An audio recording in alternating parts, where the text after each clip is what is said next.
In 1788, a young boy looked through the window of a New York medical school and saw a doctor waving a human arm at him. It was his mother's arm. She had been buried 3 days earlier. Within hours, 5,000 people were in the streets. They marched on the hospital. They broke through the doors. They searched the building and found what they had suspected: bodies, dissected, stored, catalogued, taken from the graves of the poor while the city slept. The doctors called it science. The families called it what it was: grave robbery, state-sponsored, institutionally protected, and running in every major American city for over 100 years. This is Unsaid America. To understand what was happening, you have to understand the math. In the early 19th century, American medical schools were expanding fast. Philadelphia, New York, Baltimore, Cincinnati. Hundreds of students paying high tuition to learn anatomy, to become the doctors of a growing nation.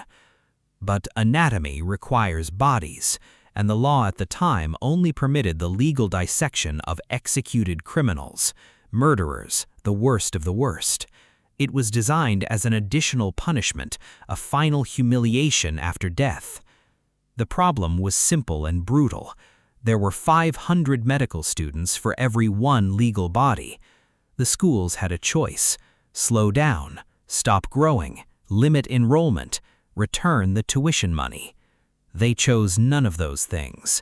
They created a market. The men who supplied that market were called Resurrectionists, professional grave robbers operating in every city with a medical school. They were not amateurs. They were not desperate criminals stealing for survival. They were contractors. They had regular clients. They had pricing structures.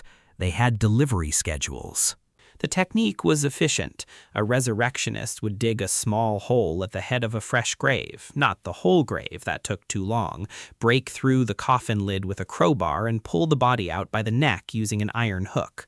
Quick, practiced, done in under an hour. Then they would strip off the clothes and throw them back into the hole. This was not carelessness. This was law.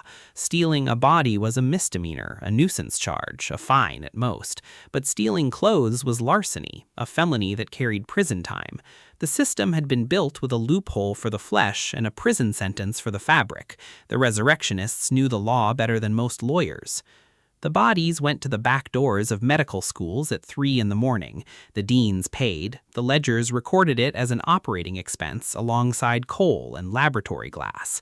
When a resurrectionist was arrested, which happened rarely, the school's lawyers appeared in court before the ink on the arrest report was dry, paid the bail, had the charges reduced, and the contractor was back at work within days.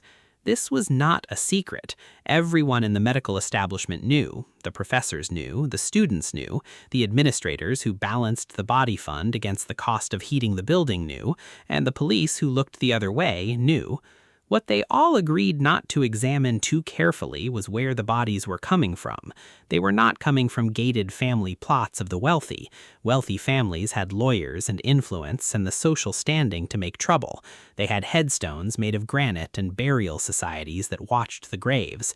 The bodies were coming from potter's fields, the burial grounds of the poor, the immigrant, the orphan, the Black American. Medical schools in the North were often built near black cemeteries for what administrators described as logistical ease. At the Medical College of Georgia, an enslaved man named Grandison Harris was purchased by the faculty, not to study medicine, not to assist in research, but specifically to rob the graves of black Georgians and deliver the bodies to the anatomy lab. He was the institution's property, tasked with stealing other people's loved ones. His enslavement funded by the same system that used the bodies he stole to train the doctors who would treat white patients. This was not an anomaly. This was the supply chain. The families who buried their dead in Potter's Fields knew what was happening. They organized night watches. They sat by fresh graves for days after burial, waiting for the resurrectionists to come. They built mortsafes, heavy iron cages bolted directly over graves to make the bodies inaccessible. If you walk through old cemeteries in American cities today and see iron structures over certain graves, you are looking at forensic evidence, the scars of a community that lived in terror of the institution that was supposed to heal them. The government's response to public outrage was not to stop the theft, it was to legalize it. State after state passed anatomy acts throughout the 19th century. These laws did not protect the poor. They formalized the seizure of any unclaimed body from a hospital, almshouse, or poorhouse. If you died with no family able to afford a funeral, your body automatically became state property, available for medical dissection. Poverty was now a legal condition that stripped you of the right to remain in the ground. The grave robbers did not disappear after the Anatomy Acts. The supply chain simply became more sophisticated. By the late 1800s, bodies were being shipped between states in barrels labeled turpentine, hardware, pork, moving across the country on the new American railroads, tracked by shipping manifests and bills of lading like any other commodity. The $15 specimen had become a standardized unit of the medical industrial complex, moving through official channels with official paperwork. The schools that built themselves on this system did not collapse when it was eventually reformed. They grew. They became the great medical institutions of the 20th century. The professors who ran the anatomy labs wrote the textbooks, founded the hospitals, trained the surgeons. The entire architecture of American medicine was constructed on a foundation of bodies taken without consent from the people who had the least power to stop it. Those people were not raw material. They were mothers buried by children who then had to watch the grave for weeks to keep her there.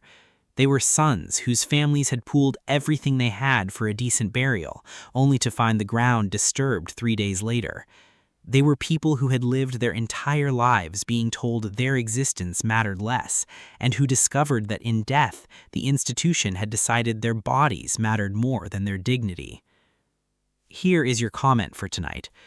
If you have ever stood in an old cemetery and seen an iron structure bolted over a grave, drop the city in the comments, because most people who see mortsafes do not know what they are looking at, and now you do. Tell us where you saw one. The doctors who built American medicine believed they were advancing human knowledge. Some of them were right about that. The science was real, the knowledge was real, the healing that came from it was real. But the cost was paid by people who never agreed to pay it, who were chosen specifically because they had no power to refuse, who were taken from their graves and recorded in ledgers as expenses and delivered to back doors at 3 a.m. and dissected and discarded. America built its medical system on stolen bodies, and everyone, the professors, the deans, the city officials, the police, knew exactly where those bodies came from. They just decided that some people's rest was less important than other people's education. This has been Unsaid America. Share this tonight with someone who has never heard this story, because knowing what was built and how it was built is the only way to understand what we are still living inside. Subscribe and stay with us.